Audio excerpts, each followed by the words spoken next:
చిన్ని కృష్ణుడు తన అమ్మకి జ్ఞానమనే కానుక ఇవ్వాలనుకున్నాడు.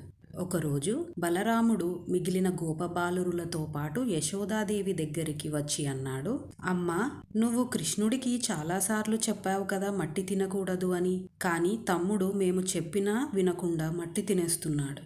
యశోదాదేవి చిన్ని కృష్ణుడిని పట్టుకొని అంది, కృష్ణ, ఇదివరకు నీకు ఎన్నోసార్లు చెప్పాను మన్ను తినొద్దని. నేను చెప్పేది ఎందుకు వినటం లేదు? ఇదిగో నీ అన్న నీ స్నేహితులు చెబుతున్నారు నువ్వు మన్ను తింటున్నావని. చిన్ని కృష్ణుడు అన్నారు, అమ్మా, నేనేమైనా చిన్నపిల్లవాడినా మన్ను తినడానికి? వాళ్ళ మాటలు నమ్ముతున్నావు? నువ్వు నన్ను కొట్టాలని వీళ్ళు లేనిపోని మాటలు చెబుతున్నారు. నిజంగా నేను మన్ను తినుంటే నా నోట్లో నుంచి మట్టి వాసన వస్తుంది కదా, చూడు, అప్పుడు నన్ను కొట్టు.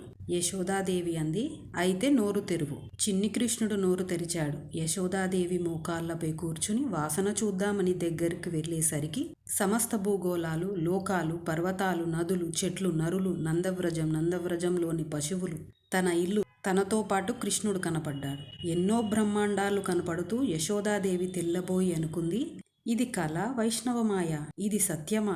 అసలు నేను యశోదనేనా? నేను ఇంట్లోనే ఉన్నానా? వీడు నా కొడుకేనా? వీడి నోట్లో బ్రహ్మాండాలన్నీ ఉన్నాయి. ఆలోచిస్తే ఆశ్చర్యంగా ఉంది. బ్రహ్మంలో లోకమంతా ఉంది, లోకము బ్రహ్మమై ఉంది. ఉన్నది ఒక్కటి, అది భగవంతుడు. ఈ జ్ఞానాన్ని శ్రీకృష్ణ పరమాత్మ యశోదాదేవికి చెప్పారు. కానీ చిన్ని కృష్ణుడు అనుకున్నారు, అమ్మ ఈ జ్ఞానాన్ని తెలుసుకుని అంతటా బ్రహ్మం చూస్తే ఇక నా అమ్మ అమ్మగా ఉండదు అని వైష్ణవమాయ కప్పి ఆ జ్ఞానాన్ని తీసేశాడు.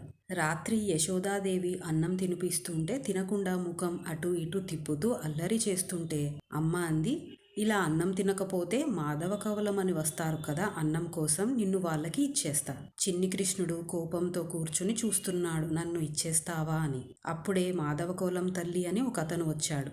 యశోదాదేవి అతనికి ఒక ముద్ద వేద్దామని అన్నం ఒక గిన్నెలో పెట్టుకుంటుంటే చిన్ని కృష్ణుడు భయపడి వెంటనే లేచి అమ్మ 2 కాళ్ళు వెనక నుంచి పట్టుకుని తన తలని చీరలోకి పెట్టేశాడు. యశోదాదేవి అంది, చిన్ని తండ్రి, నిన్ను ఇస్తానా అని ముద్దు పెట్టుకుంది. ఇది వింటున్న పరీక్షిత్ శుకమహర్షితో అన్నాడు, యశోదాదేవి భగవంతుడి విశ్వరూప దర్శనం చేయడం ఏమిటి? అన్నం తినకపోతే మాధవ కవలం వారికి ఇస్తా అంటే కృష్ణ పరమాత్మ భయపడడం ఏమిటి? నందుడికి కృష్ణ పరమాత్మని పోషించే భాగ్యం ఏమిటి?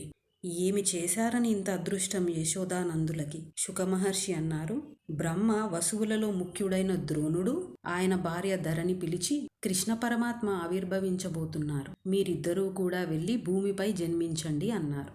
వాళ్ళన్నారు, మాకు కృష్ణ పరమాత్మని లాలించి పెంచి పోషించే వరం కావాలి. బ్రహ్మ సరేనన్నారు. బ్రహ్మ మాట మన్నించి ఆ దంపతులని తల్లిదండ్రులుగా ఎంతో భక్తితో సంతోషంతో గౌరవించారు శ్రీకృష్ణ పరమాత్మ. ఓం నమో భగవతే వాసుదేవాయ నమః.